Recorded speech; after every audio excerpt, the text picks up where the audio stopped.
साथियों नमस्कार, आप सभी का बहुत बहुत स्वागत है आज के इस वीडियो में। साथियों आज के इस वीडियो में कुछ बेहद ही शानदार महत्वपूर्ण प्रश्न आए हैं जो कि आपको थोड़ा सा लेवल का क्वेश्चन ये लगेंगे। अगर जिस साथी ने सारा क्वेश्चन सॉल्व कर लिया, आप कमेंट में ज़रूर बताइएगा कि किसने कितना प्रश्न का अभ्यास किया, और सारे प्रश्नों का जवाब भी आप कोशिश करिए कमेंट में लिखने का। उससे क्या होता है, लिखने से ना आपके जो कॉन्शियस माइंड में होता है वो फिट हो जाता है, ठीक है, तो वो बहुत ही बेनिफिट देता है। लिखने से चीज़ें याद रहती है, तो आप कोशिश करिए कमेंट में आप खुद से जवाब लिखा करिए, ठीक है, क्वेश्चन नंबर के साथ आंसर। तो साथियों चलिए हम लोग देखते हैं, बहुत ही बेहद महत्वपूर्ण क्वेश्चन है, ठीक है। चलिए क्वेश्चन है, निम्नलिखित में कोहल द्वारा रचित ग्रंथ का नाम बताएं। पूछ रहा है कि कोहल द्वारा रचित ग्रंथ का नाम बताएं, ठीक है। तो कोहल ने संगीत मेरु की भी रचना किया है, अभिनय शास्त्र का भी रचना किया, ताल लक्षणम का भी रचना किया है। ध्यान रखिएगा कोहल का ये तीनों ग्रंथ है, क्या क्या, संगीत मेरु, अभिनय शास्त्र और ताल लक्षणम। तो हम लोग का जो आंसर हो जाएगा एक से अधिक हो जाएगा, क्योंकि कोहल ने इन तीनों ग्रंथ का रचना किया। साथियों बहुत ही शानदार प्रश्न है। देखिए वैसे देखिए ये पीजीटी लेवल का ही हो सकता है, टीजीटी में ऐसे देखिए ये भी नहीं कहा जा सकता कि नहीं पूछे, क्योंकि आपका लगभग टीजीटी और पीजीटी का सिलेबस लगभग समान है। आप 99% कह सकते हैं। थोड़ा सा होता क्या है कि लेवल उठा करके पूछ देता है, तो थोड़ा सा वो हो जाता है आपके सीनियर के लिए, और थोड़ा सा डाउन किया तो जूनियर के लिए। लेकिन वैसे सिलेबस लगभग समान है। हम सभी को हर तरह के प्रश्नों को देखना होगा, और मेरे तरफ से जो अभ्यास आपको कराया जा रहा है, मैं हर चीज़ को ध्यान में रख करके करा रहा हूँ। अलग अलग सीरीज में अलग अलग आपको मतलब अलग अलग तरह के क्वेश्चन करा रहा हूँ, और आपका जो सिलेबस है सारा लगभग आपको टेंशन फ्री रहना है। आपके सिलेबस को पूरे ध्यान में रखते हुए ही सारे कंटेंट को दिया जा रहा है। तो आप बस साथ बनाए रखिए। चैनल पे नया है तो चैनल को सब्सक्राइब जरूर कर लीजिएगा, और साथियों मटेरियल के लिए आप टेलीग्राम ज्वाइन कर लीजिए, ठीक है। वहाँ पे आपको सारा अपडेट आपको जो भी मटेरियल टाइप का चीज़ है वो वहाँ पे मिल जाएगा, और यहाँ पे चैनल से आप अपडेट ले सकते हैं, सब्सक्राइब कर लीजिएगा तो ठीक है। अगर साथियों आपको मेरा मेहनत अच्छा लग रहा हो, आपके लिए लग रहा हो कि मैं मेहनत कर रहा हूँ, तो मेरे सहयोग के लिए मेरे चैनल को आप प्रमोट कर सकते हैं, ठीक है, आपको जहाँ भी लगे अच्छा। तो चलिए 2 नंबर क्वेश्चन देखते हैं। गीत गोविंद ग्रंथ की रचना किस भाषा में हुई? गीत गोविंद जो ग्रंथ की रचना हुई, सबसे पहले मैं आपको बता दूं ये जो रचना है गीत गोविंद जयदेव ने किया, ठीक है, जयदेव ने किया। लेकिन यहाँ पे क्वेश्चन पूछ रहा है कि गीत गोविंद ग्रंथ की रचना किस भाषा में हुई। ये नहीं पूछ रहा है कि किसने किया, पूछ रहा है किस भाषा में हुई। तो यहाँ पे जो संस्कृत भाषा है उसमें गीत गोविंद की रचना हुई थी। चलिए अगला क्वेश्चन है, निम्नलिखित में से अच्छा गीत गोविंद के बारे में एक चीज़ स्रोत मिलता है अध्ययन से, पढ़ने से ये पता चला कि इसमें राधा कृष्ण के प्रेम प्रसंग, मतलब राधा कृष्ण को ही केंद्र बना करके इसमें गीतों का रचना किया गया था, ठीक है। राधा कृष्ण से रिलेटेड विरह हो, प्रेम हो, जो भी है राधा कृष्ण को ही इसमें आपका किरदार बना करके सारे रचनाओं को किया गया था। तो गीत गोविंद की रचना जयदेव ने संस्कृत भाषा में किया था। निम्नलिखित में मीट का संबंध किस शब्द से है? देखिए मीट का जो संबंध है नृत्य अभिनय इससे नहीं है। सूत जो है आपका जो तत्वाद्य पे बजाया जाता है, ठीक है, जो सूत बजाते हैं इस मीट के समान ही हम लोग बजाते हैं, ठीक है। तो चलिए अगला क्वेश्चन देखते हैं। राग तरंगड़ी के लेखक लोचन का जन्म किस राज्य में हुआ? यानी कि जो राग तरंगड़ी के लेखक हैं लोचन जी, उनका जन्म किस राज्य में हुआ? तो उनका जो जन्म हुआ, बिहार के रहने वाले थे लोचन जी, ठीक है। और बिहार के कहाँ से? मुजफ्फरपुर से, ठीक है, मुजफ्फरपुर से, ठीक है, मुजफ्फरपुर के रहने वाले थे साथियों आपके लोचन कवि। तो ये ध्यान रखिएगा जिन्होंने राग तरंगड़ी की रचना किया। चलिए अगला क्वेश्चन हम लोग देख लेते हैं। मान सिंह तोमर कृत ग्रंथ मान कौतूहल का फारसी अनुवाद किसने किया?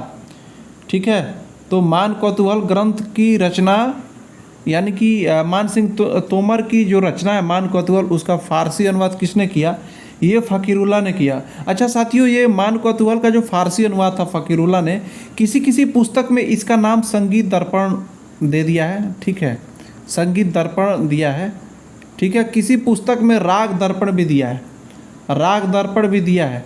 लेकिन माने तो क्या माने, इसलिए मैं बोलता हूँ कि साथियों संगीत एक ऐसा सब्जेक्ट है, अगर आप 2 4 5 पुस्तक पढ़ेंगे, अगर सेम टॉपिक को पढ़ेंगे तो उसमें कन्फ्यूजन हो जाता है, और उस स्थिति में कन्फ्यूजन हो जाता है। अगर कोई भी बंदा, कोई टीचर या कोई हमारे भाई बंधु अगर उसके बारे में चर्चा करे तो फिर वहाँ पे डाउट हो जाता है कि मतलब कि अमुक व्यक्ति ने गलत बता रहा है। तो यही कन्फ्यूजन है संगीत के ग्रंथों में, चूँकि जो इसके ग्रंथ हैं इसमें थोड़ा सा ये है संगीत के विषय में।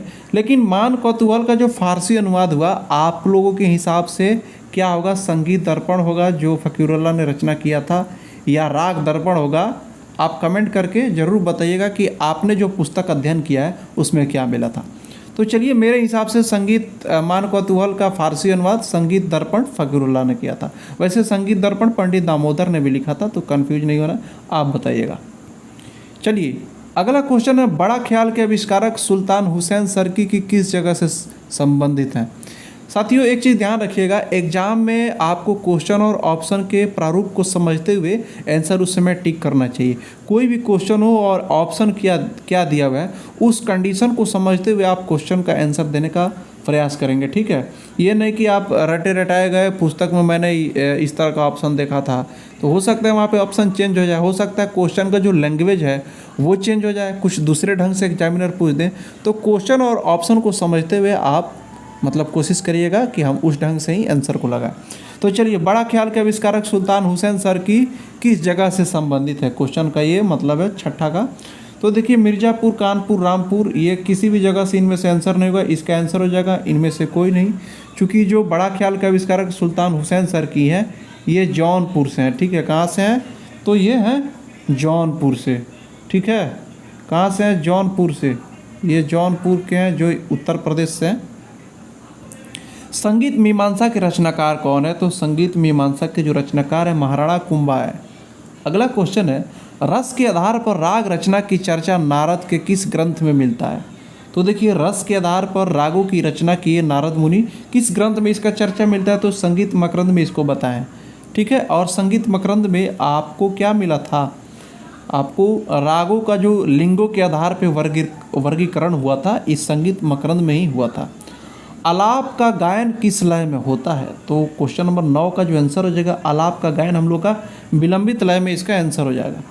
अगला क्वेश्चन है, मूर्छना तानों की कुल संख्या कितनी है? साथियों, मूर्छना तानों की कुल संख्या, आपको ये ऑप्शन देख करके कंफ्यूज नहीं होना है, क्योंकि इसका जो आंसर होगा मूर्छना तानों की कुल संख्या 84 होगा। किस प्रकार से होगा? ठीक है,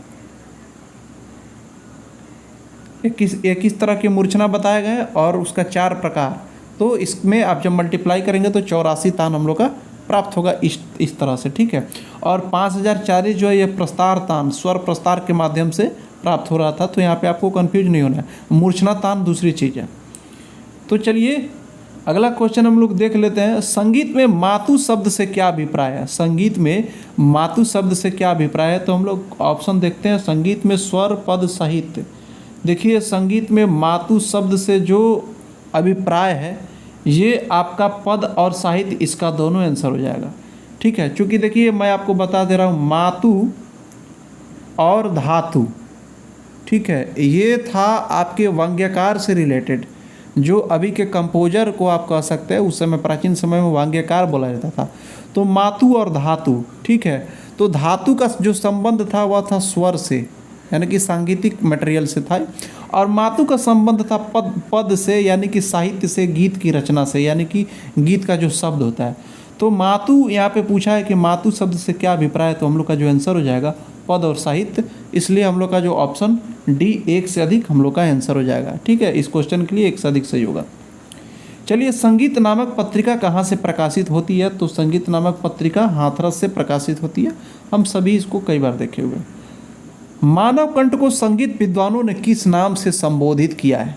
मानव कंठ को संगीत विद्वानों ने किस नाम से संबोधित किया है? तो इसको गात्र बीड़ा के अंतर्गत रखा है, ठीक है। विद्वानों ने गात्र बीड़ा के अंतर्गत मानव कंठ को रखा है। अगला क्वेश्चन है, पाश्चात्य संगीत में वाद्यों को कितने भागों में बांटे गए हैं?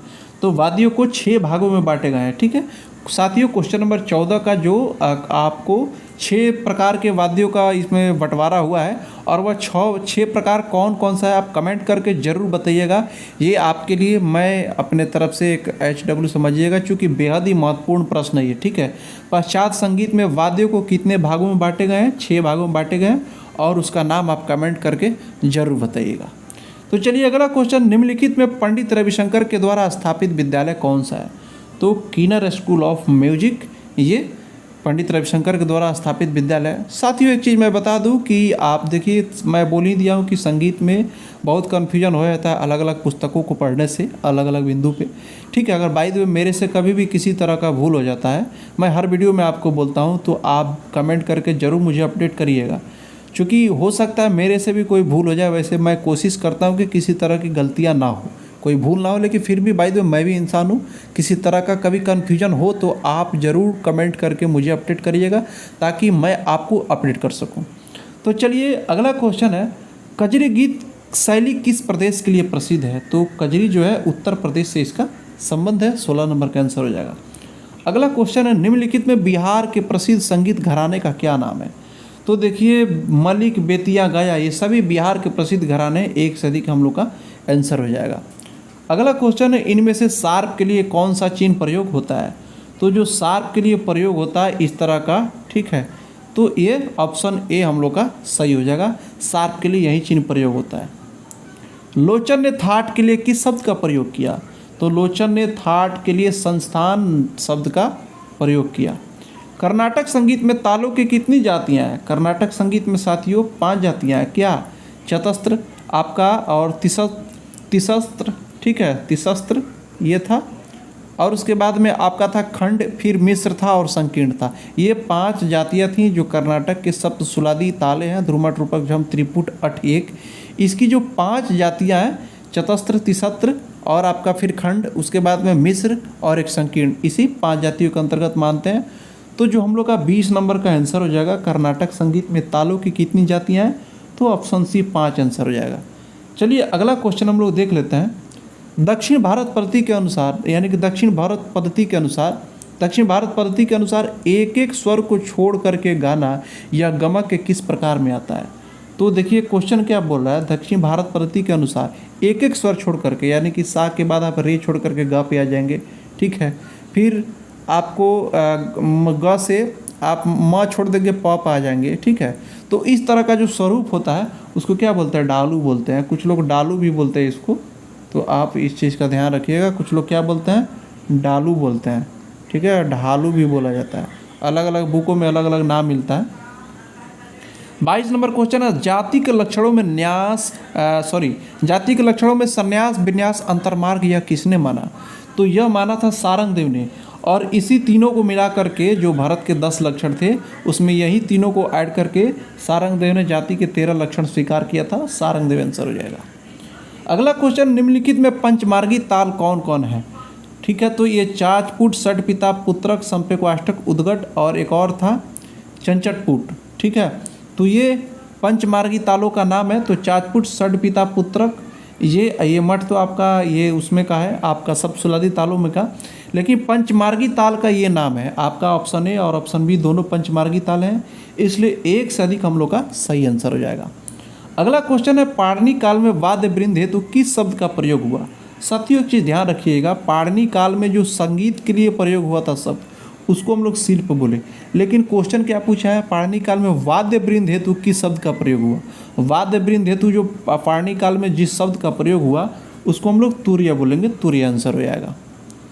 अगला क्वेश्चन है वृद्ध, यानी कि यहाँ पे आपका मिस टाइपिंग हो गया है, टाइपिंग करते वक्त हो जाती है, ठीक है। तो वृंद क्वेश्चन का ये स्वरूप था, वृंद शब्द किस भाषा का है?